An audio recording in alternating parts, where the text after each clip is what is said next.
Well, we've talked before on Beat the Press about the risks that social media can pose for journalists, and now we've got yet another case study. This one features a high-ranking New York Times editor who sent several tweets without racial balance at a time when his own paper's coverage of race is under the microscope. Adam has more.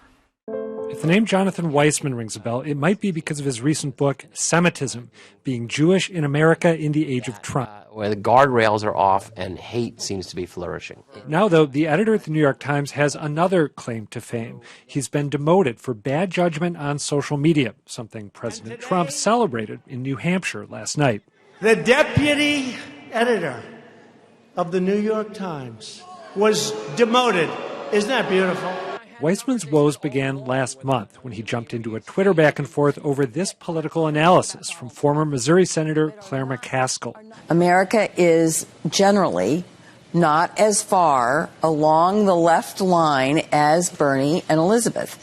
Free stuff from the government does not play well in the Midwest. A Democratic activist took exception, noting that progressive Congresswomen Ilhan Omar and Rashia Tlaib are also from the Midwest. Weissman replied that saying they're from the Midwest is like saying John Lewis is from the Deep South. Come on. He deleted that tweet after a torrent of criticism. So he thinks, no, the Midwest is white people, and there's some smattering of black people, but they don't really count. Then Weissman got in another Twitter tussle with Morgan Harper, a black congressional challenger, and Times contributor Roxane Gay. Weissman's behavior was called out Monday at a contentious staff meeting on the paper's recent coverage of Trump and race. The next day, he was demoted and told the Times, "I embarrassed the newspaper." I mean, what he was really doing, Adam, was being provocative, and I think he was looking for some kind of an intellectual discussion.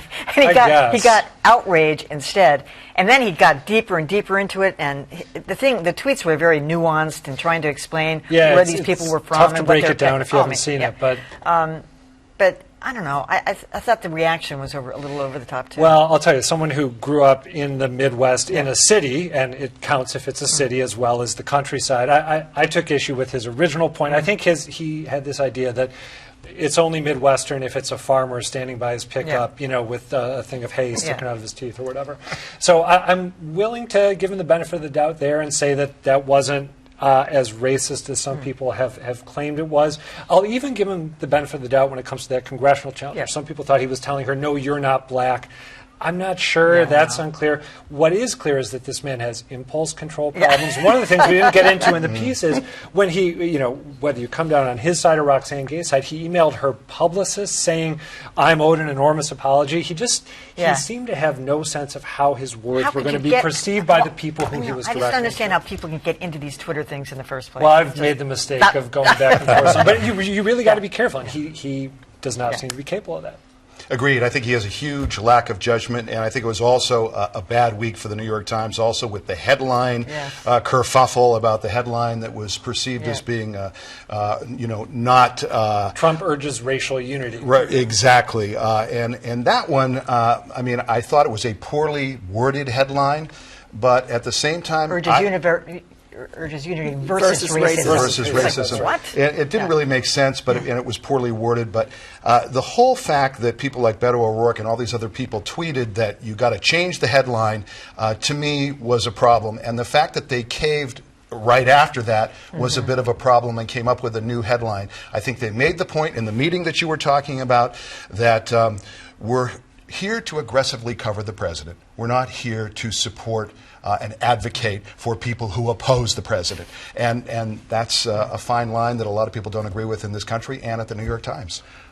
The Weissman case came up without mentioning his name last week briefly because we were talking about the Fox people who were leaving after saying something embarrassing or making some terrible mistakes.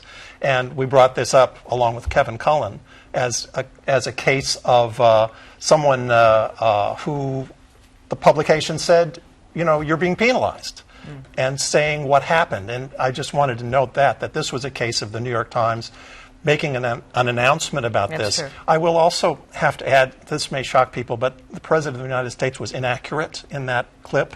He is not the deputy editor of the No. New York Times. He's a deputy editor. Deputy Deputy Washington, Washington D.C. congressional Yeah, coverage. that's a nuance. I'll give the president a pass on the that president. one. Well, the nuance actually makes a difference here because he's the deputy political editor, Yes. Right. to be absolutely congressional. clear, and that's where I start, because he's completely arrogant. He is not provocative. He just thinks he knows everything because he's the deputy editor, political editor for the New York Times. And guess what? You don't. First of all, any idiot who is covering politics knows that John Lewis was born in the Deep South. If you ever read one line of his resume, so you're already done there. And he's so He's obvious. trying to make been there. No. You know, the point he's trying to make, he's not denying he was born in the he Deep South. said if John Lewis, he made a comment that it's like saying John Lewis is from the Deep It's from South. the Deep He is from the Deep South. You What he's idiot. trying to That's say all is I'm just saying. he's much more sophisticated. He's generalizing. That's not what he was saying. That He's is what he was suggesting that John Lewis was not from the Deep South,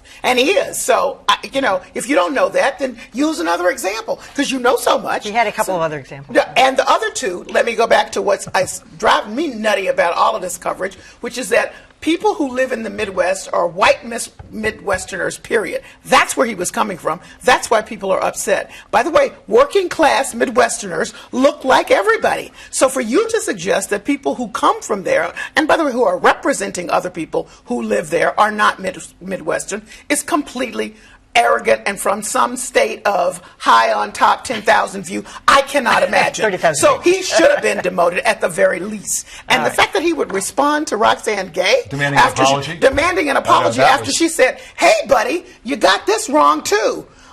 Please.